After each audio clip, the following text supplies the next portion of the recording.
Welcome to Smart Learn Express.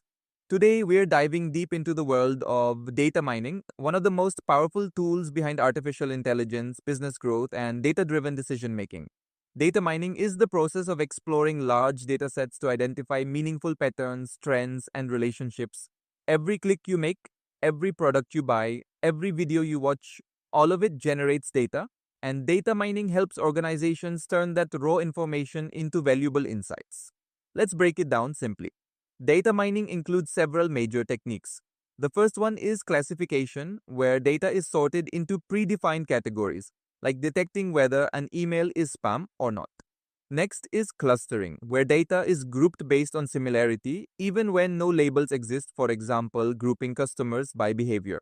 Then we have association, which discovers relationships like customers who buy smartphones often buy earphones. Regression helps predict numeric values such as forecasting sales or predicting house prices, and anomaly detection helps find unusual patterns like detecting fraud or errors in financial transactions. Now, where is data mining used? Almost everywhere. E-commerce platforms like Amazon use it for personalized recommendations. Banks rely on it for fraud detection and credit scoring. Healthcare uses it to predict diseases and improve treatment plans. Marketing teams use it for customer segmentation and trend prediction. Manufacturing industries use it for quality control and risk management.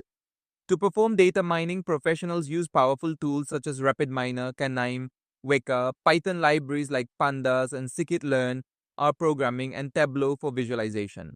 In today's world, data mining is not just a skill, it's a necessity. It helps companies make smarter decisions, reduce risks, and stay ahead of the competition. If you want more simple, powerful explanations on data analytics and tech, don't forget to like, share, and subscribe to Smart Learn Express. Thanks for watching.